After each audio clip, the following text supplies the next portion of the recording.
I was in labor during a visit to the cemetery when my husband coldly said, "Why don't you just give birth here?" He then forcibly took my cell phone and drove away in the car. The temperature that day was over 105 degrees Fahrenheit. I was left stranded in a remote graveyard with no way to call for help, pushed to the brink of despair. I couldn't understand why my husband would do such a terrible thing. As I was overwhelmed by pain and fear, I suddenly realized something. My name is Taylor. I'm a 33-year-old housewife. We're in our 3rd year of marriage, but early on, I had envisioned a hopeful future with my husband, Niall. On weekends, we used to go shopping together, cook, watch movies, and spend peaceful time together. I felt genuine love and trust for my husband, believing that our vowed love would last forever. However, that illusion was shattered when I became pregnant. For some reason, my husband, who had been affectionate before, suddenly turned cold. He started helping less with housework, and when I tried to talk to him, Niall would coldly say, "I'm tired from work, don't talk to me." I was confused by his attitude, and my anxiety grew day by day. When I asked him why, he shouted, "Pregnancy isn't an illness. Don't be lazy and do things properly by yourself." Since then, he stopped caring about my health or feelings entirely. Even so, I tried to mend our relationship. I thought maybe it was because he said he was tired from work. Or perhaps he was just overwhelmed by the sudden reality of becoming a father. Believing this, I made an effort to prepare meals every day and do as much housework as possible, even when morning sickness was severe. But every time I saw Niall's irritated glare, I felt the image of his former kind self slipping further away. As these days continued, the baby in my belly grew steadily, and that was my only support. "We'll meet soon. I love you so much," I would always say, caressing my growing belly. But even when I gradually started preparing baby items, my husband would still click his tongue in disapproval, and sometimes I'd even find them thrown in the trash. For the sake of the baby, I felt I had to avoid divorce at all costs. While part of me wanted to believe that Niall's attitude would change once he saw the baby's face, he started throwing things at me if I defied him even slightly. Seeing him like that, I gradually became unable to resist. As I entered the final month of pregnancy and my due date approached, one day Niall suddenly said in a commanding tone, "We're going to visit the graves now," and started getting ready.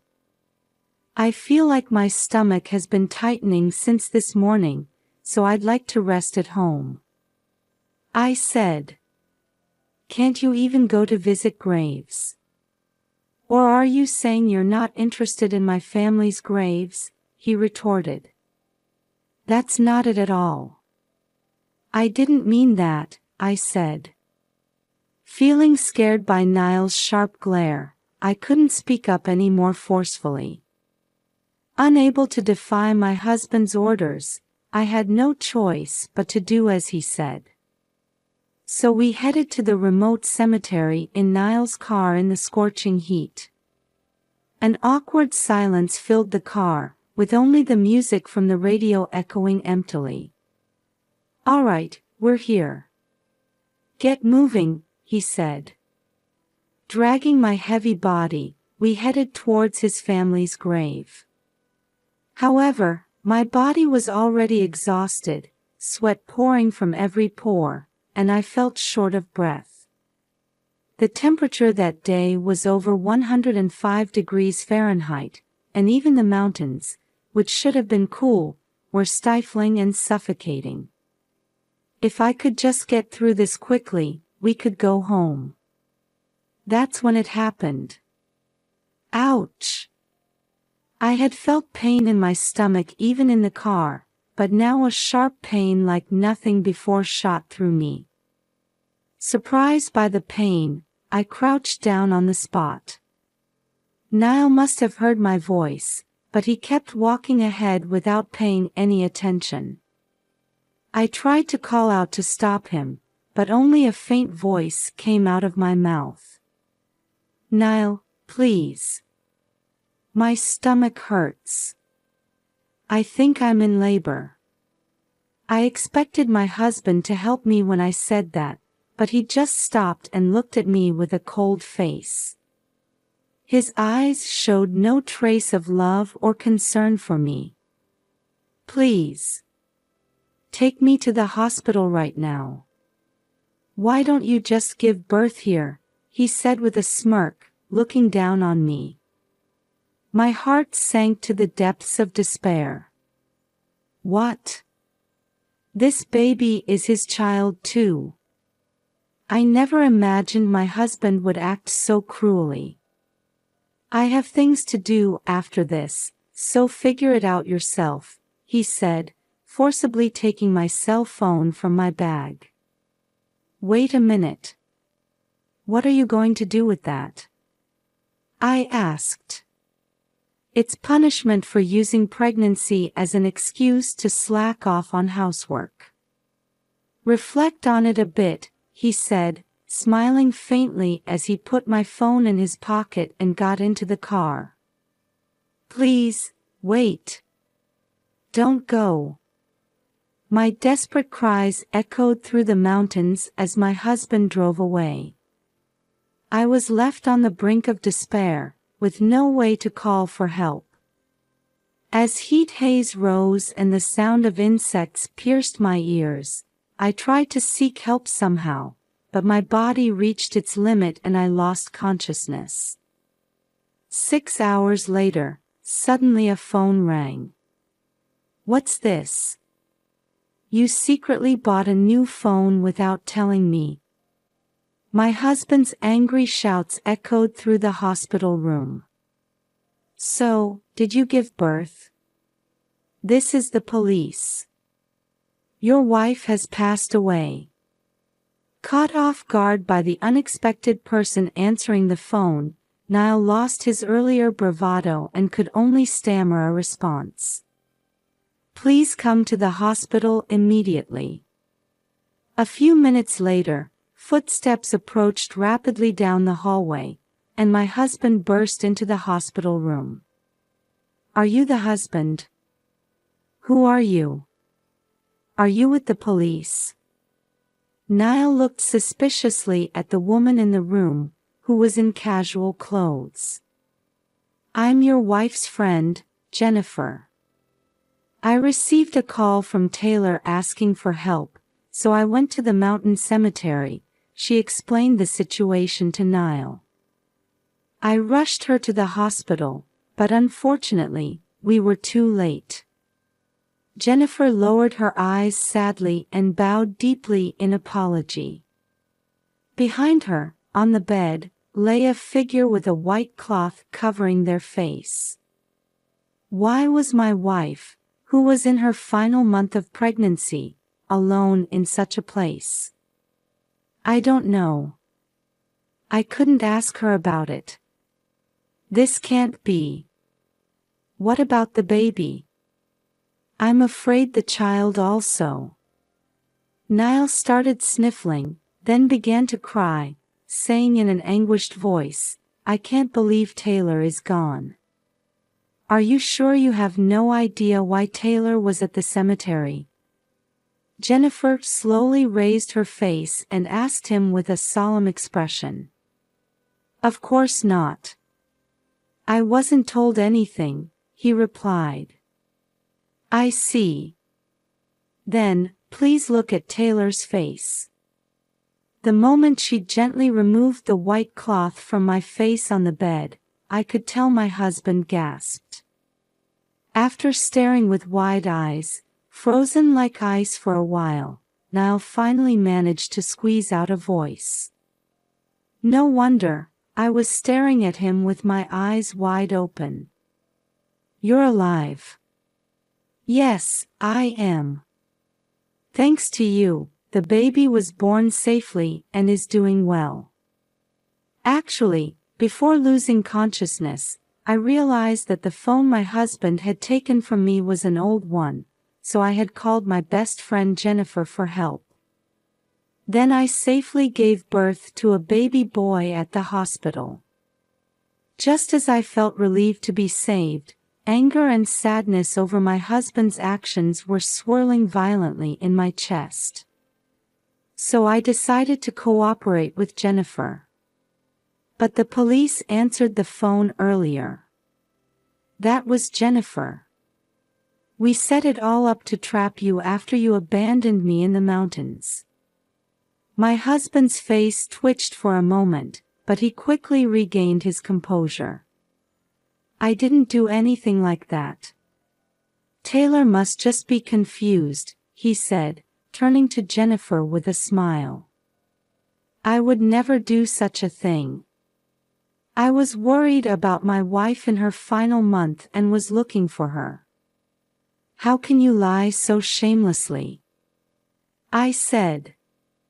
Taylor, you've been through a lot. But I'm so glad you and the baby are safe, Niall said, now taking my hand and acting like a good husband. I shook his hand off with all my might. That's enough. More importantly, there's someone I want you to meet.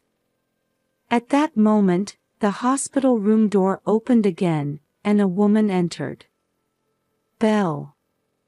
Niall's expression froze instantly, his eyelids twitching with a mixture of surprise and fear. In contrast, the woman called Belle smiled at him with composure. I didn't come here to see you, she said. Huh? What do you mean? He asked.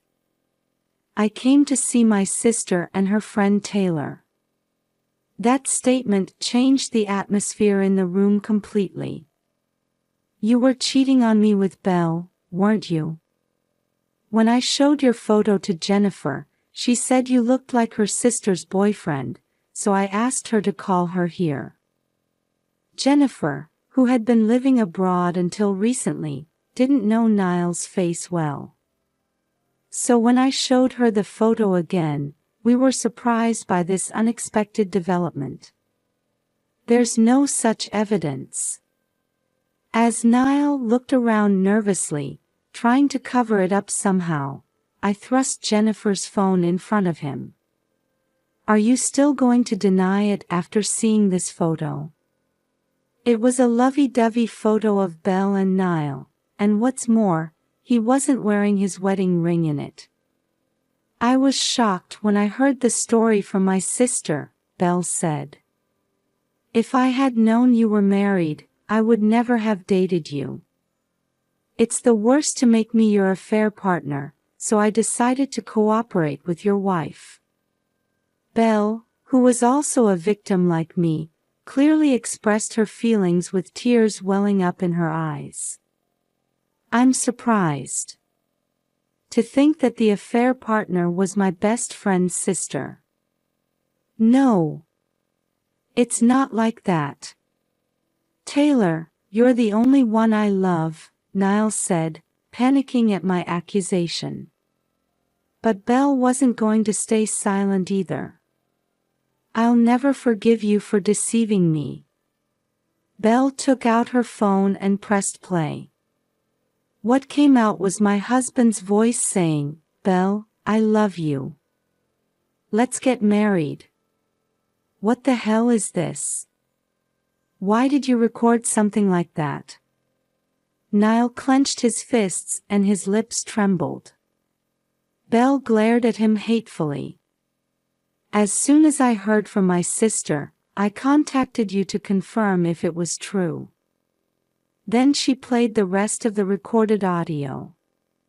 It was Niall, getting carried away, saying terrible things like, "My wife will be gone soon," and "I left my wife in the mountains." I plan to treat it as a missing person case. My husband turned pale and started shaking violently. "Too bad your plan to kill me failed," I said.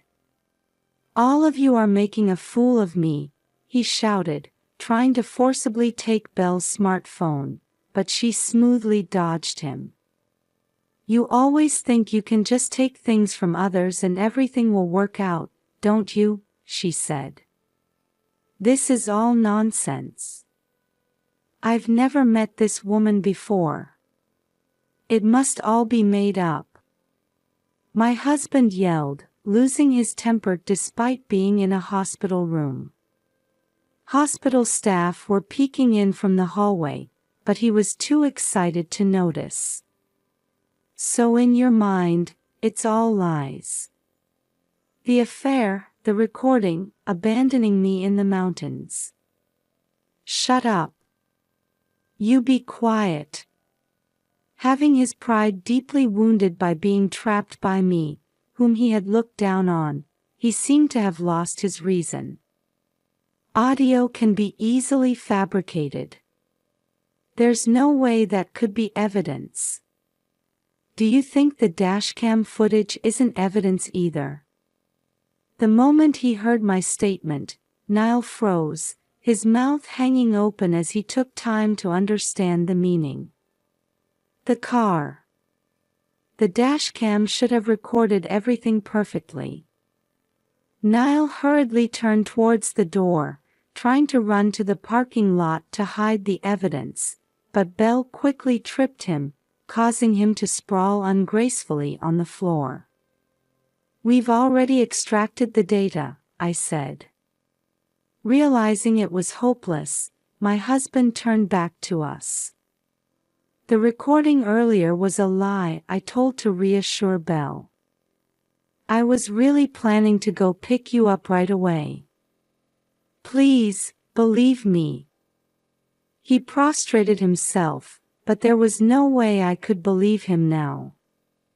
"You didn't contact me for 6 hours. Why did you do this?" Then, cornered, Niall started crying profusely. "Because I wanted to be free. Having a child just costs money, right? And you started slacking off on housework." Like a small child throwing a tantrum, he kept making excuses while pounding the floor. "I was just playing around a bit with Belle. I never seriously intended to marry her. If I got divorced, it would be gossiped about at work and affect my promotion, right?" I thoroughly despised my husband, realizing he was a man who only thought about himself. "Please, let's start over," he said, still clinging to me even at this point. "Does he think he'll be forgiven just by apologizing?" "It's too late," I answered quietly in a low voice. Niall looked utterly surprised, his face showing an expression of despair. "No way." Just then, there was a knock at the door, and a hospital security guard entered the room. The staff must have called them because of my husband's commotion. "Please, this is just a marital dispute, there's an explanation for this," my husband desperately resisted, but he was dragged out by the large security guard. As silence once again enveloped the hospital room, I unconsciously shed tears of relief, and Jennifer gently rubbed my back. Thus, I was liberated from my past suffering and decided to walk a new path in life. A few months later, my divorce from Niall was finalized. Thanks to the evidence, I was able to stand in an overwhelmingly advantageous position in court. Niall, who received a guilty verdict, is now atoning for his crimes while paying us $30,000 in compensation and child support. With the help of Jennifer and Belle, my son and I are gradually regaining our happy days. My son is growing up healthy, and smiles have returned to our lives. Through this experience, I've decided never to sacrifice myself again, no matter what difficulties may come. Life is full of unpredictable events. Even so, I will carve out my future with my own strength, without entrusting my life to anyone else.